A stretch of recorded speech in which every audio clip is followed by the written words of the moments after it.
Hello, everyone. My name is Linda, and in some way, I am a unique person because I have the longest nails in the world. Oh, I look forward to how you will now rush to condemn me and twirl your fingers at your temples.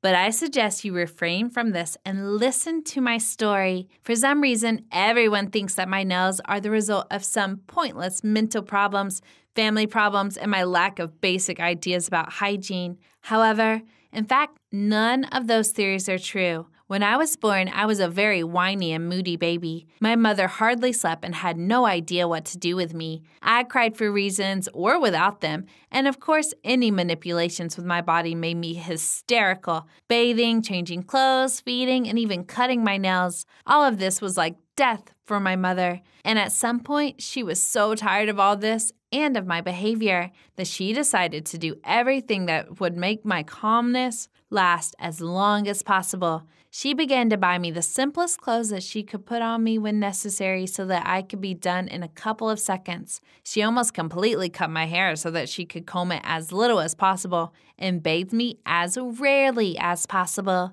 In general, she did everything to minimize stress in our lives. However, the issue of my nails was almost acute. As soon as she started to cut them, I screamed especially loudly. My face was reddening and my voice was straining, so my mother tried to cut them as little as possible too. But she could not completely avoid this because I could simply gouge myself or somebody else's eyes out. When I grew up a little, my temper changed. From a little demon, I turned into a calm and sweet angel. Now I began to enjoy bathing. My hair grew, and I waited patiently while my mother did my hair for me. From now on, I was dressed up as a princess and not as a street child.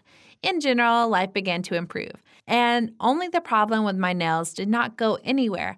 But now I began to ask my mother not to touch them because it hurt a lot. For some time, no one took these words seriously, but when I began to talk about it already at school age, my parents finally thought about it and took me to the clinic. Unfortunately, the doctors also decided that my relationship with nail clipping was child's play and advised my mother not to pay attention to me and persistently accustomed me to the procedure.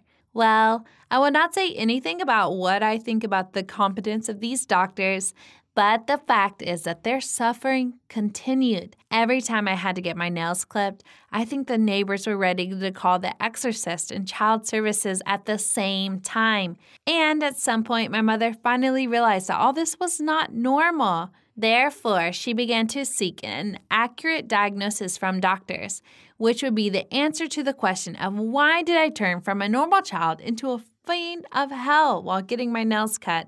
Well, it's good that this happened. Better late than never. And now you will understand why I say this. Not without difficulty, the doctor still found the reason why I endure any manipulation with my nails so painfully. It turned out that I have nerve endings in them and that my nails are not dead tissue devoid of life, but a full-fledged organ. Some kind of horror. Fortunately, this problem did not affect my toenails. And then the doctor explained to my perplexed mother what nail clippings meant to me. As an example, he asked her to imagine that her nose, ears, and fingers would be cut off without anesthesia.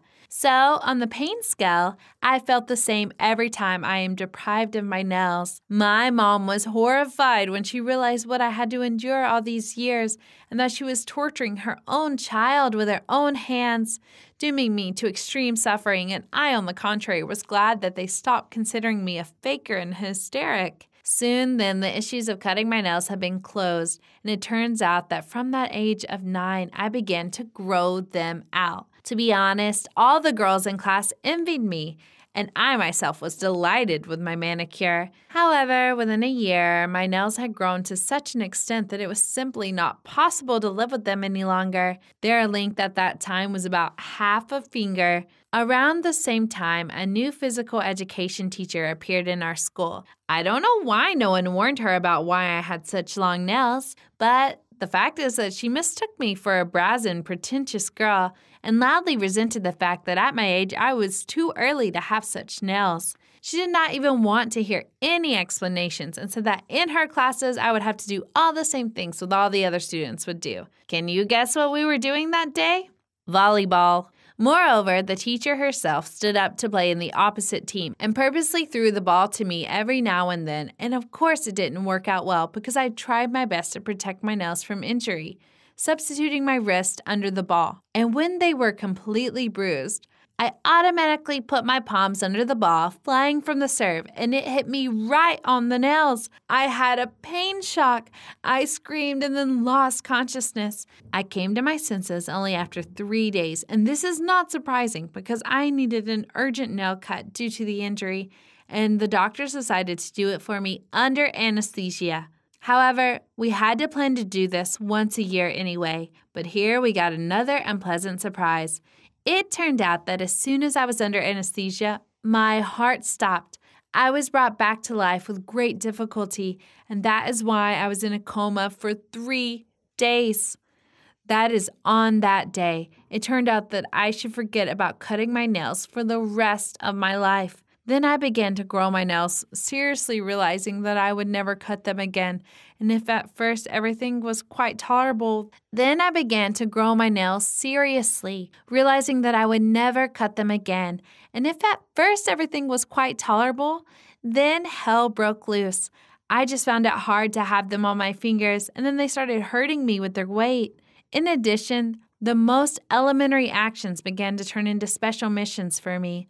Holding a spoon, combing my hair, brushing my teeth, buttoning up zippers on clothes, putting on shoes, tying shoelaces. All of this became more difficult for me than piloting a military fighter jet. Meanwhile, my nails began to grow even faster due to hormonal changes and began to curl. That is why they stopped being straight, wriggling like snakes that gave me panic attacks whenever I saw them. Well, now I got used to it. That is, I still had to get used to my nails because otherwise my life would have lost all meaning. For 7 years, my nails have grown by almost a meter. That's impossible, you say? In theory, it is.